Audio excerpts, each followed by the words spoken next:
சமூக நீதி பற்றி பேசுவதற்கு திமுகவுக்கு எந்த தகுதியும் இல்லை என பாமக தலைவர் அன்புமணி ஆவேசத்துடன் தெரிவிச்சிருக்காரு. மதுரை விமான நிலையத்தில் செய்தியாளர்களிடம் பேசிய அவர், தமிழகத்தில் திமுக அரசுக்கு எதிராக ஆசிரியர்கள், இளநிலை உதவி பேராசிரியர்கள், தூய்மை பணியாளர்கள், அரசு ஊழியர்கள், செவிலியர்கள், மருத்துவர்கள், பெற்றோர்கள், மாணவர்கள் என பலரும் போராடி வராங்க. பெண்கள் மதுக்கடைகளுக்கு எதிராக போராடுறாங்க, விவசாயிகள் போராட்டம் நடத்துறாங்க. இதிலிருந்து திமுக மீது மக்கள் மிகுந்த கோபத்தில் இருப்பது தெரிகிறது என அன்புமணி சுட்டிக்காட்டி இருக்காரு.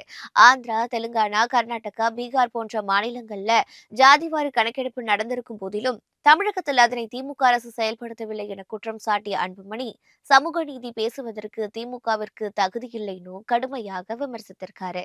ஜாதிவாரி கணக்கெடுப்பை மாநில அரசுகள் நடத்தலாம் என நீதிமன்றம் தெரிவித்தும் முதலமைச்சர் ஸ்டாலின் தனது பொறுப்பை தட்டி கழித்து வருவதாக அன்புமணி குறை கூறியிருக்காரு.